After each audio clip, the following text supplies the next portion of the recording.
এই গোটা দেশেই যেটা সালাতের সময়সূচিটা বিতরণ করা হয়েছে, এই পুরো সালাতের সময়সূচি কোনো জায়গাতে 3 মিনিট আগে ইফতার করায়, কোনো জায়গাতে 2-5 মিনিট পরে ইফতার করায় যারা, এবং সালাতের সময়ের ক্ষেত্রে যে ভুল ধারণাটা আছে এটা আলহামদুলিল্লাহ আমরা বের করে আপনাদের সামনে দিয়ে দিয়েছি। আজকে পাবেন, একটা মসজিদের জন্য নেবেন, একটা বাসার জন্য নেবেন। কারণ হলো বাংলাদেশে যে আজানে মানুষ সাহারি করে, বলি যে আজানে মানুষ সাহারি করে, এই আজানে সিয়াম হয় না। রমাজানের পরপরই সাথে সাথে আধা ঘন্টা পরে আজান হয় মসজিদগুলোতে, তাই না?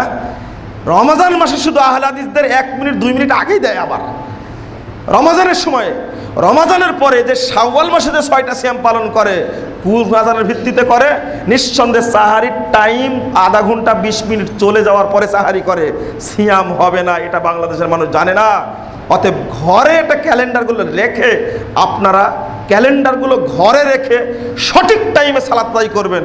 শেষ কথা হলো এটা, জামাতের চেয়ে ওয়াক্তের মূল্য অনেক বেশি, জামাতের চেয়ে ওয়াক্তের মূল্য অনেক বেশি। যে সমস্ত মসজিদে ফজর এবং আসর সালাত দেরিতে পড়া হয়, আপনি বাড়িতে সঠিক টাইমে আসরটা এবং ফজরটা পড়ে নেবেন। বিশেষ করে ইচ্ছা করলে তাদের জামাতে পরে শরীক হতে পারেন, কিন্তু যে সমস্ত মসজিদে আসর এবং ফজর শেষ টাইমে পড়া হয়, এই সমস্ত মসজিদে নিয়মিত সালাত আদায় করা যাবে না।